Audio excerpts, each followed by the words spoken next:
All right. I have with me today Elaine with Just a Horse Rescue. And we're just going to kind of riff a little bit today about how she started the rescue, how she got into the rescue, where the name came from, and what she foresees in the future. I know that's a lot to talk about, but we're just going to let this conversation go wherever it needs to go because we're both kind of very intuitive and just go with our feelings a lot of the times. So, if you'd like to tell a little bit about yourself, that'd be Sure, awesome. sure. So I didn't start with horses until after my kids were grown, and then I bought one horse, and it just kind of continued to grow because they're very calming, and I really enjoy being around them. I had started some rescue and rehoming on my own back in 2015. And then as I was looking towards retirement, it was like, okay, what am I going to do? I'm not one to just sit around and, not have something to do. So it's always been horses to me should be able to be as much in their natural environment as possible. I know that's not 100% possible, but it's important to me that horses have bigger pastures where they can run and play and, move around as they choose. And so then I started thinking about doing a rescue sanctuary. Um, Number one, rescuing, continuing to rescue horses, but also allowing the older and compromised horses to be able to stay in one area, build relationships, and not get moved from them, as is so often the case in the horse industry. They get moved from place to place, and they're like people. They're very social animals, and they build relationships just like we do. So um, that was my goal in beginning the rescue sanctuary, is to allow the older horses that opportunity. Um, so then I opened the sanctuary in 2021, and um, I no longer, at the time when I was rescuing, I was saving horses from kill lots. Mm, Um, I no longer do that. Right now, I have enough horses that are asked to be surrendered. okay. So that is where pretty much all the horses now come from, is from owners surrendering them for whatever reason. And how many do you have right now? Right now, I have 27. Wow. Um, and actually, the majority of those are sanctuary horses. There are 4 rideable ones that would be adoptable, and we have, I don't know, maybe 2 or 3 that I would consider adopting out as pasture pets. But the rest are, um, I don't know, early 20s to 30ish Wow. that will just be staying here. And well, I shouldn't say that, because we do have our own horses that we do ride, and um, one of them is, well, 2 of them, a horse and a pony, are being, we work with them for riding lessons at the time. And now we're also doing the Equine Assisted Learning program, which it's helping people to learn the skills necessary to move forward in their life. Right. And with that equine assisted learning, um, have you found that people adapt really well to that? Like, kind of what I mean, like they are able to put their skills into use in life of what they use on the horses. Well, and that's entirely up to them. So in our um, skills development program, in the equine assisted learning program, the horse is actually the teacher. So myself and another staff person are the facilitators. So we read what the horse is saying through their body language, and then we convey that to the person, and whether they choose to, use that or not is up to them. However, the program is designed so in every um, session that is brought up 5 different times throughout the session. So it's not like, it's brought up once. And so by it being brought up 5 different times throughout that hour 15 session, it kind of sinks in a little more, and they are more able to get the, oh, I see where this could help me in my life. Okay. So whether they choose to take that back to their life is entirely up to them. Okay. But at least it's giving them the opportunity to understand how that skill works and how it could be beneficial for them. Okay. Do you have to be a horse person in order to come out here? I mean, not at all. Okay. No, not at all. Anybody can learn something about themselves, and how to better associate with their family, their friends, their coworkers, any acquaintance, so anybody can learn something from this program. And right now we are starting with youth, because I feel that youth usually will accept a little bit faster, and it can make a larger difference, not only with themselves but with their descendants, because what they learn they will then pass on to their kids and so on down the road. Plus, so often in people with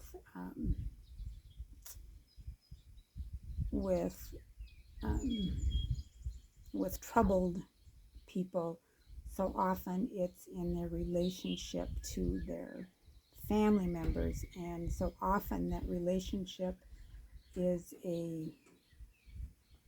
generational. Mm-hmm. So say a person is abused, well, there's a much higher chance that person is going to abuse their kids or whatever.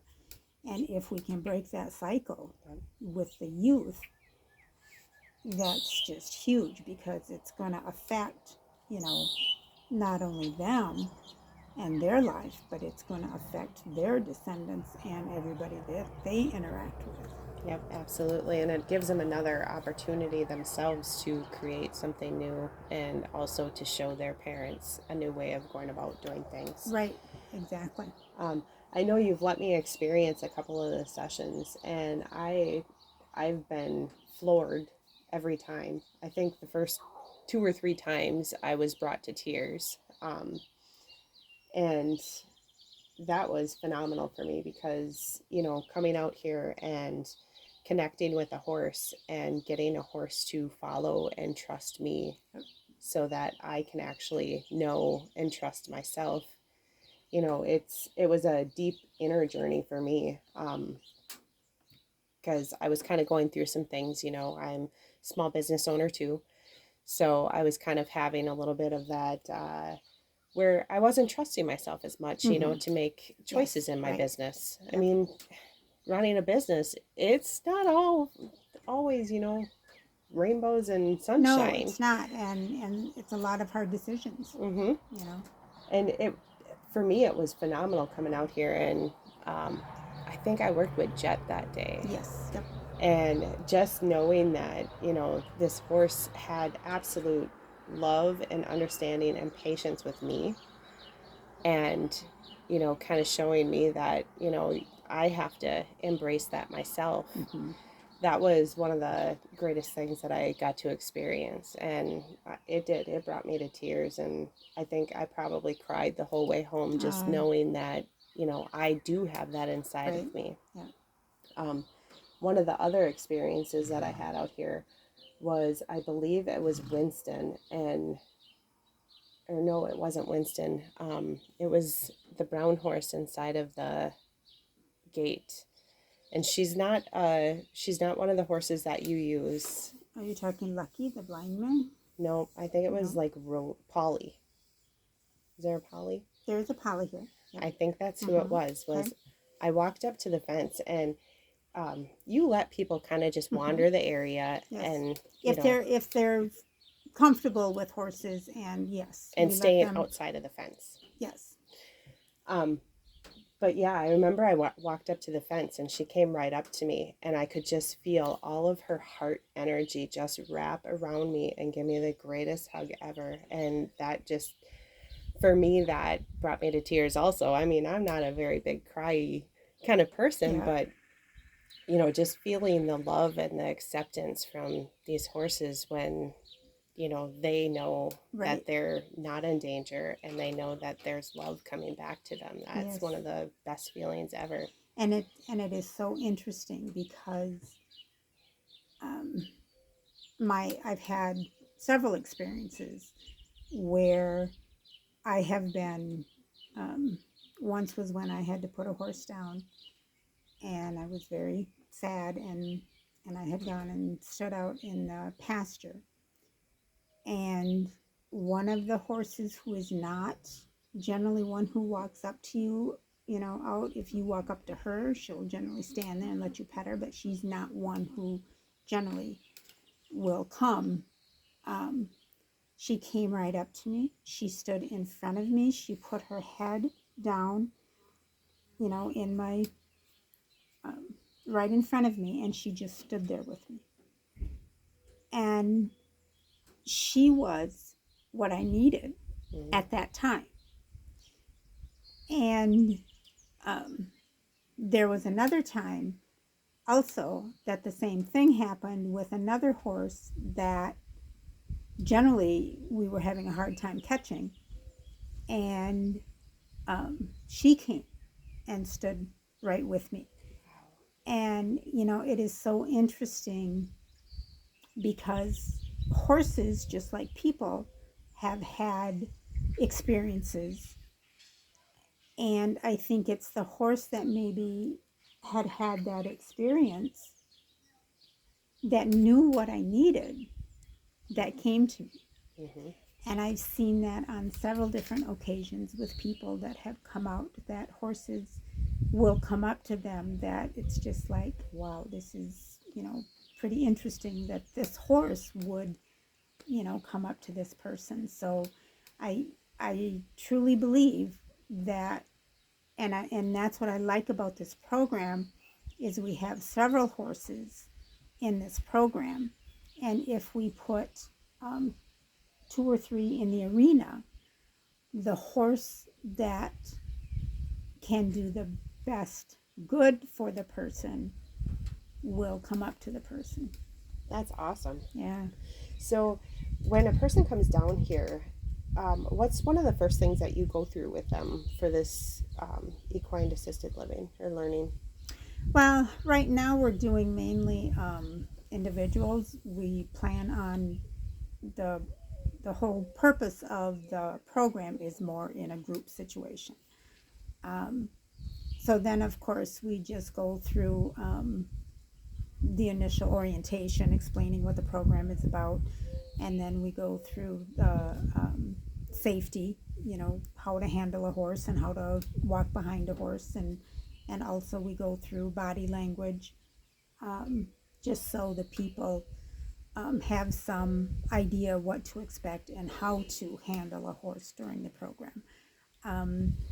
We also, if people are interested in either our equine assisted learning program or our riding, we do ask that they come out beforehand, take a tour, and just learn and meet some of the horses, and just understand what it is that we offer and provide here. Now, they have to be forewarned that they may not want to leave, right?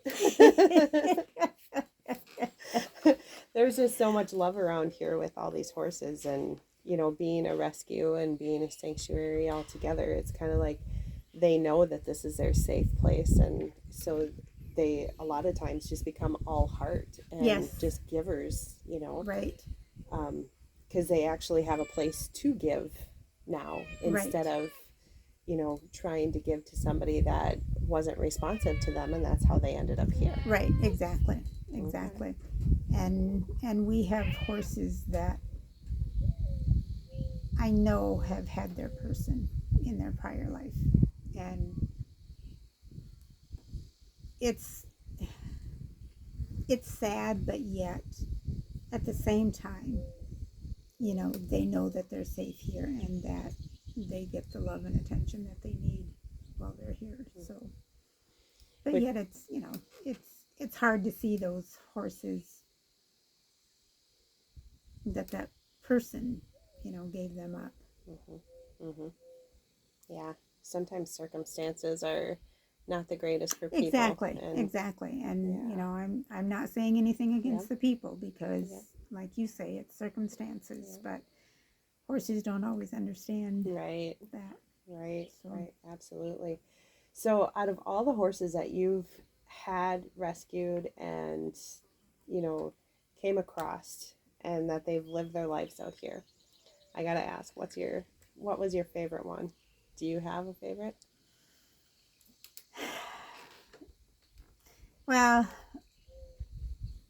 I guess, and I don't like to use the term favorite, simply because each horse, just as each person, has their own personality, and there's things about their personality that you really like, and there are things that sometimes they need to work on, and that's just part of human nature. But there are a couple that will always be special for me, which Jed is my first horse. I bought her when she was 4, and she is now 25. Wow. And has been retired for a couple of years. Not that she needs to, but I just figured she'd put her time in doing what I asked her to do, so it was time for her to be able to just relax and be a horse. Mm-hmm. And then Winston, who I consider my very first rescue. Myself and a friend went to a feedlot, and just for the sole purpose of buying a horse that needed a home. And Winston is an Appaloosa who was missing an eye, and he was being picked on really bad by the other horses and had bite marks and kick marks on him. And so I ended up coming home with him, and first I started doing some riding on him, and then my granddaughter, who was probably 10 at the time,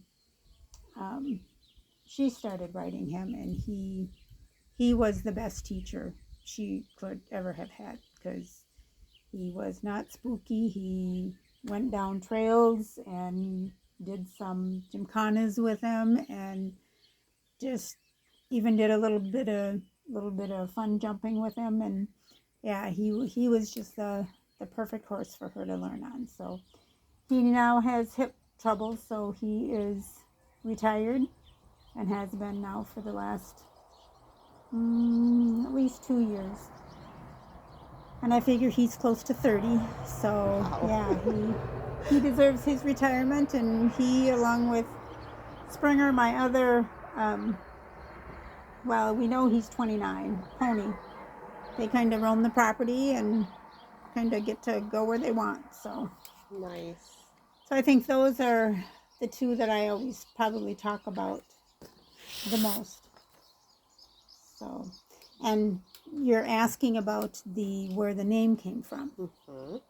So when I was thinking of the name, I wanted it to be a place where horses could come and be just as they were meant to be, as a horse, with no um, demands or expectations put on them. So, and those are the horses that are in our sanctuary. And some of those we do work with um, in our equine assisted learning program. But I truly believe that they are getting just as much out of it as what people are. So, Absolutely. Absolutely. And you had mentioned that you're working with youth right now to start the program out. yes. Is there a certain type of youth, or is it just kind of open to everybody? It's open to anyone. We do have contracts with Jackson, Lacrosse, and Monroe counties for their CLTS program, which is their youth program. And so we do have youth that come out, and we do our skills development program with them, and just to help them learn how to, again, use some of those skills that maybe um, they're not able to understand, and we help them to understand how they can use those skills to help them navigate their life better. Okay. So, with the program and the youth that you're working with, what would say lesson look like to them? What would they be kind of going through to maybe expect or see? Yep. So the sessions start out with just the first one is always a full orientation, just explaining what's they're going to go through, and the safety and all of that. And then we have obstacles that they ask the horse to do with them, or ask the horse to do different types of things. And like I said, the facilitators watch the horse to see how the horse is reacting, because if a person isn't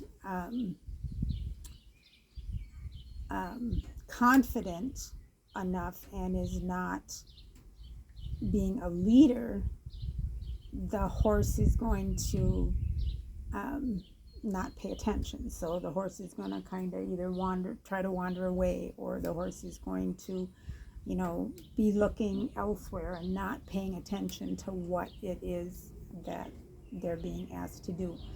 So again, we read the horse and then say, why do you think the horse was trying to move away?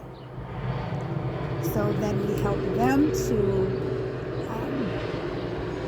understand what it is that the horse is trying to tell them, rather than just coming out and saying, you need to be more confident. So we're trying to help them to come up with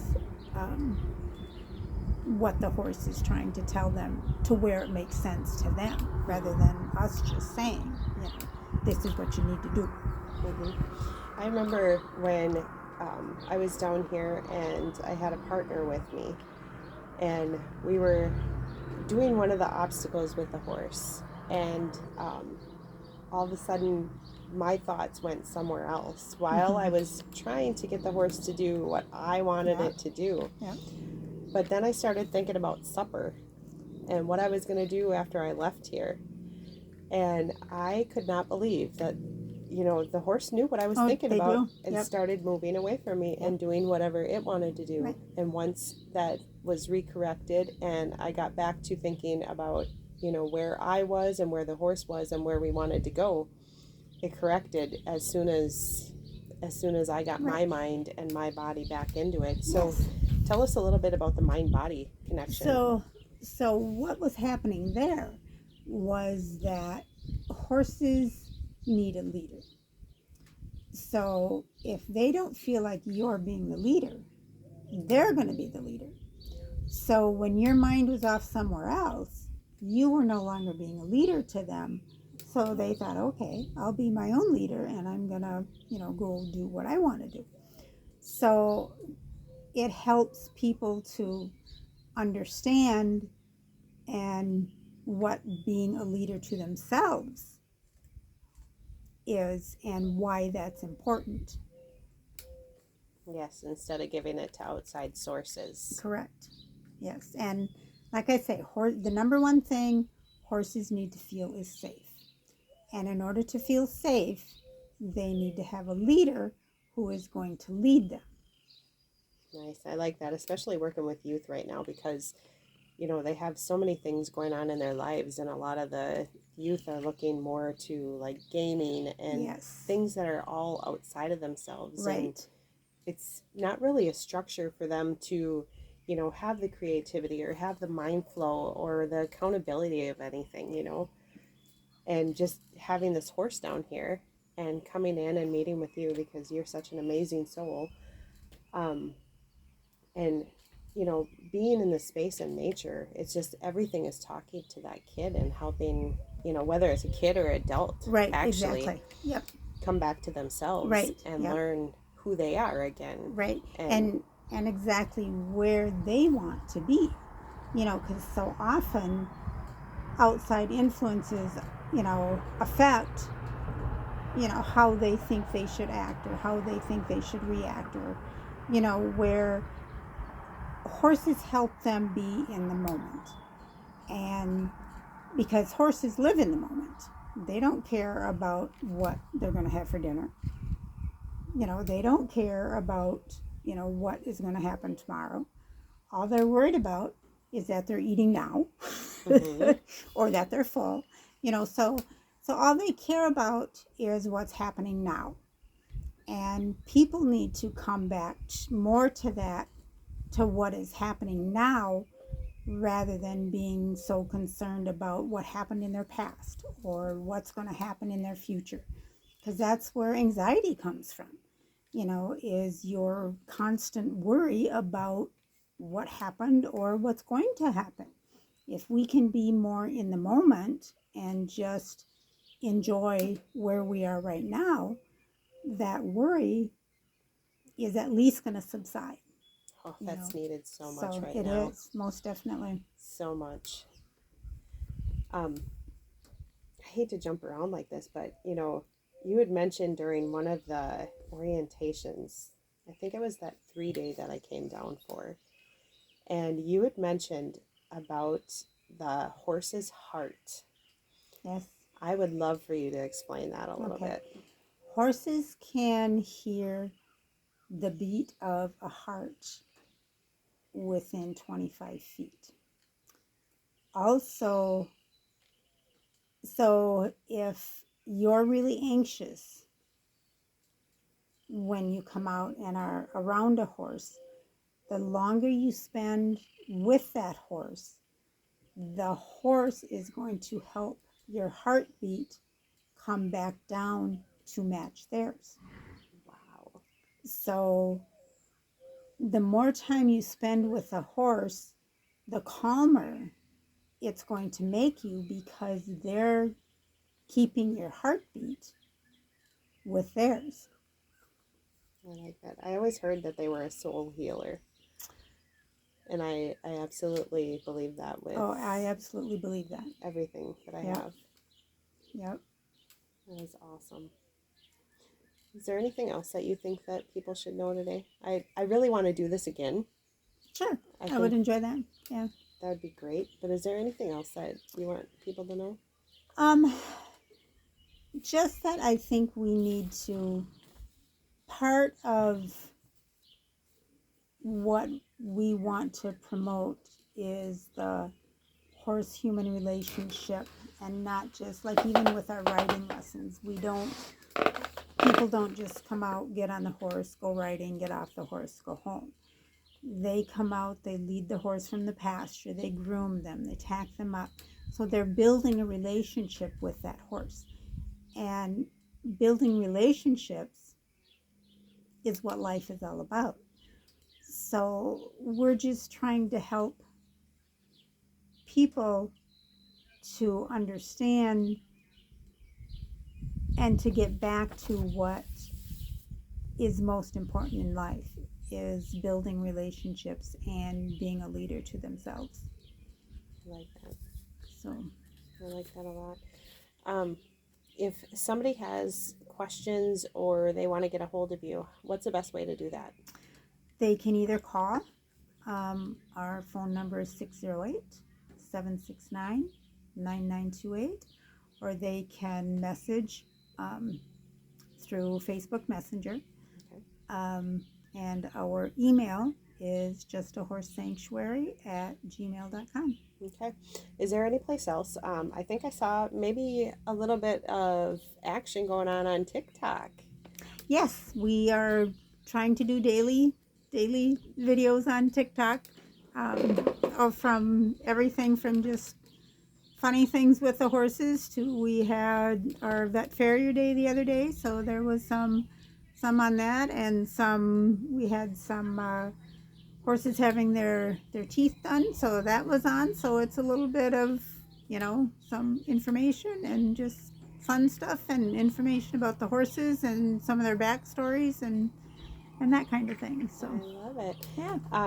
So now we all know that you mentioned some big things right there, the farrier, the dentist, Yes. and, Yeah.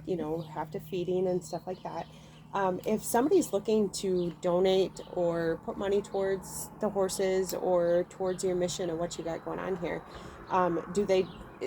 is there a link for that, or do you just want them to call you? There's a link for our PayPal link Okay. under each post Okay. on Facebook. And again, it's just horsesanctuary@gmail.com for our PayPal. We also have Venmo, which is @justahorse. Okay. So those are the two, or they can always send a check through the mail. Okay. And that address is again on Facebook. Okay. And we'll put all that information too at the bottom of this podcast too. Sure. So I got one more question for you. I know that you love doing events. So is there an event that's coming up that you absolutely love and you think that everybody should know about? We're actually going to have a couple of horses at the Arnold House in Galesville. They're having their 150th celebration, and it's a big family event. So we will have a couple of horses there. And I also just want to point out, because they're more of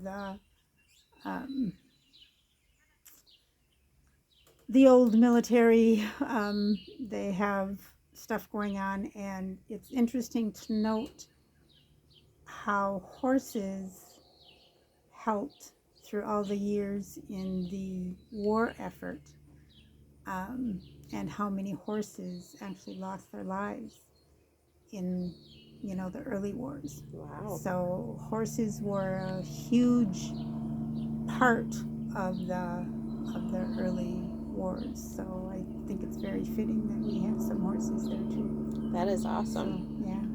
Especially because I kind of think that, this is my feeling of it, the intuitive feeling, for the horses losing their lives. They were probably protecting their soldier. Oh, I'm sure they were. Yes, most definitely. It's so heartfelt. Yep. That's awesome. Yes. So, and horses have been in our culture for many, many years, and I don't think we would have what we have now if it wasn't for the horses helping us. Right. So yeah, our motto is humans helping horses and horses helping humans. So.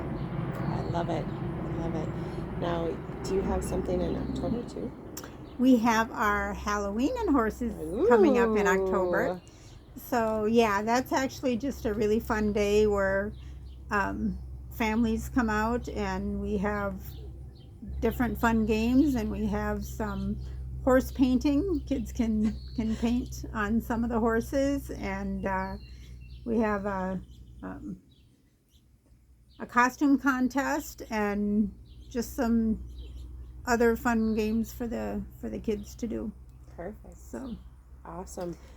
All right. Well, I thank you very much for taking the time to, connect with me today. And if there's anybody that is looking for information or looking to support Just a Horse Rescue, All of the information will be down below. And if you like this episode, please like and share, subscribe, and give Just a Horse Rescue a like and subscribe also on their Facebook or TikTok. And we will talk to you later. Thanks so much, Tracy. Really enjoyed talking with you. You too. Thank you.